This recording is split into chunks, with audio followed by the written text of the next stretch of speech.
La derrama magisterial ha puesto en circulación una colección de libros que tratan el tema de la educación a lo largo de la historia y desde distintos puntos de vista. Uno de ellos es Educación del Ciudadano y Disciplina Social, 1827-1860, encargado a Magdalena Chocano y María Emma Manarelli, con quien conversamos.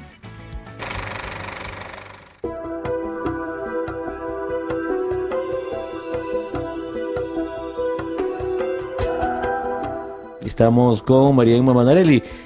¿Por qué educación del ciudadano con disciplina social en un mismo paquete? Porque en esos primeros años, luego de la independencia y en medio, ¿no?, de las crisis de distinto tipo que sobrevinieron, se intentaba formar a un ciudadano que fuera capaz de mantener la República, de darle continuidad al proyecto que fundó la nación, en medio de esta especie de caos, de turbulencia social. Habían voces que hablaban de la necesidad de regular el comportamiento, de disciplinarlo, y de distintas maneras, desde las formas más rígidas y autoritarias hasta las más democráticas, flexibles y tolerantes.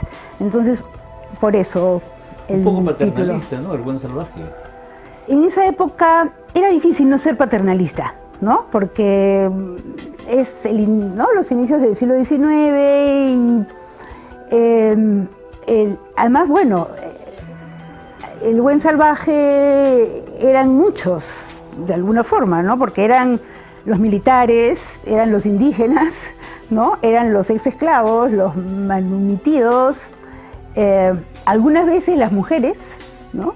Pero habían pues propuestas que pretendían lidiar con esa diversidad, con esas desigualdades, ¿no? Y eso también hemos querido reflejar y profundizar en ese problema, ¿no? O sea, cómo educar en unas sociedades desiguales. En la del 23, la del 26, la del 28, la del 34, ¿no? La del 39, y estuvo en un reglamento que finalmente vio la luz en 1850 y luego se renovó en 1855, pero justamente estas pautas, estas regulaciones que aparecían en este tipo de fuente que presentamos, también expresa toda la inestabilidad de la República, ¿no?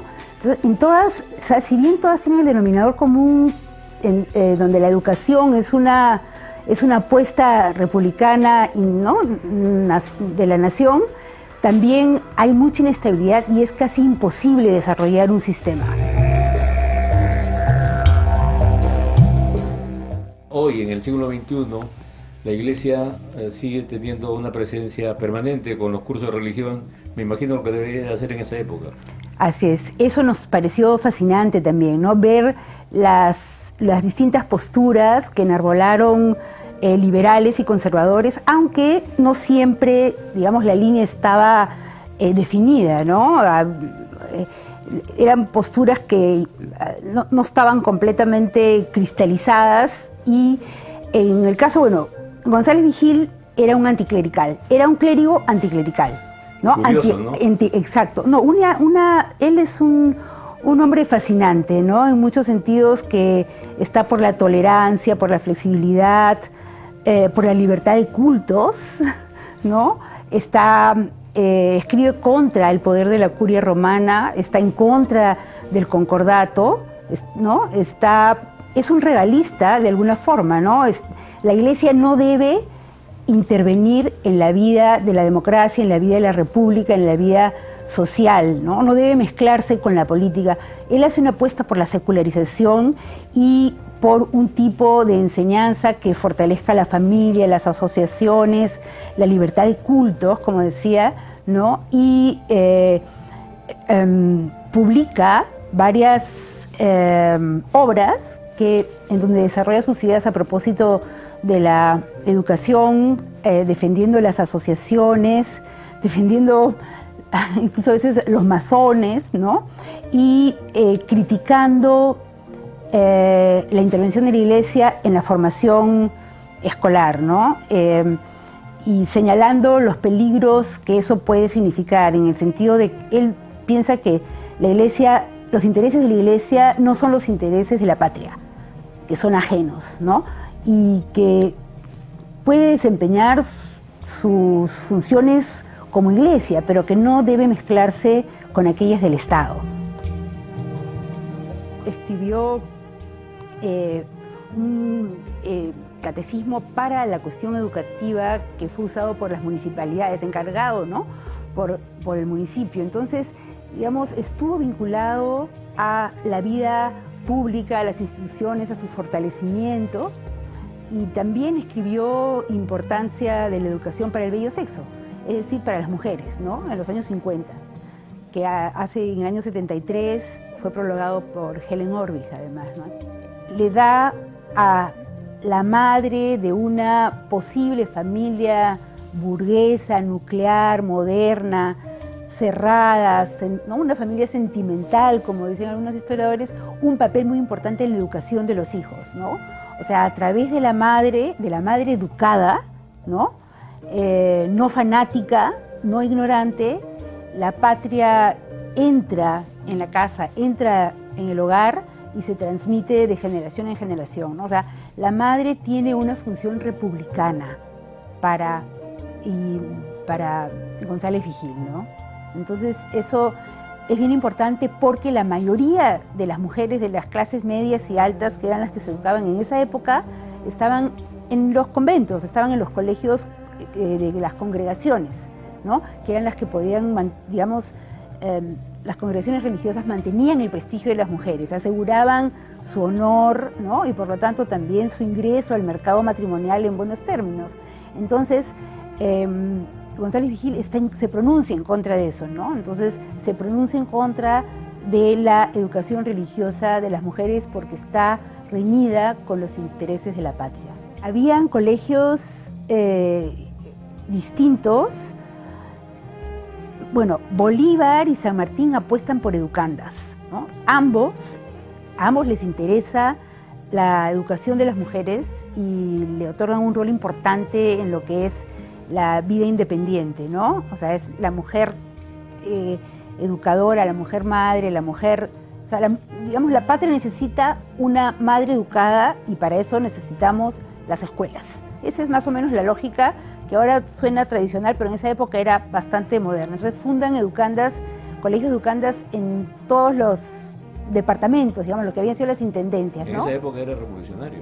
Exacto, y el único que sobrevivió fue el de Cusco, porque fundan en Huamanga, en Chiclayo, en Lima, en Trujillo, en Cusco, ¿no? Entonces, el que sobrevive, y donde estudia también, por ejemplo, Clorinda Mato de Turner, unos años después, es el Colegio de Educandas, que es, digamos, el compañero del Colegio de Ciencias del Cienciano. Del Cienciano, claro. Exacto.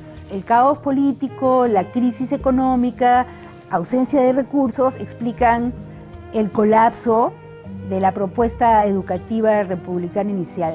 Y queríamos ir más allá y en base a algunas evidencias empezamos a pensar cómo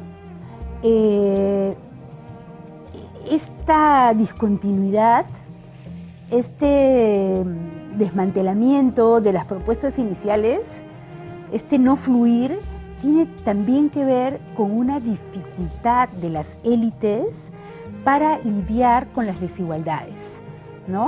O sea, que habían como muchas tensiones que tenían que ver con las desigualdades que enfrentaba la República y de las cuales no se podía hacer cargo, ¿no? O sea, hasta 1852 que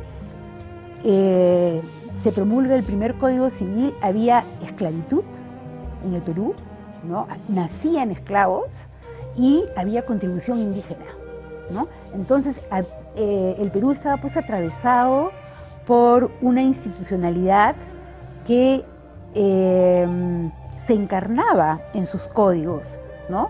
Entonces, en esta tensión entre las propuestas de una república de ciudadanos y un conjunto de desigualdades que no había cómo resolverlas y que más bien se fueron arraigando, porque la escuela de alguna forma es una apuesta por la igualdad. Yo no creo que podemos quedarnos con esa visión causalista de que digamos, las primeras propuestas educativas y las aspiraciones republicanas que se enraizaron inicialmente, que quisieron enraizarse en la educación, tienen que ver con la ausencia de recursos públicos o con la crisis o con el desorden político, ¿no?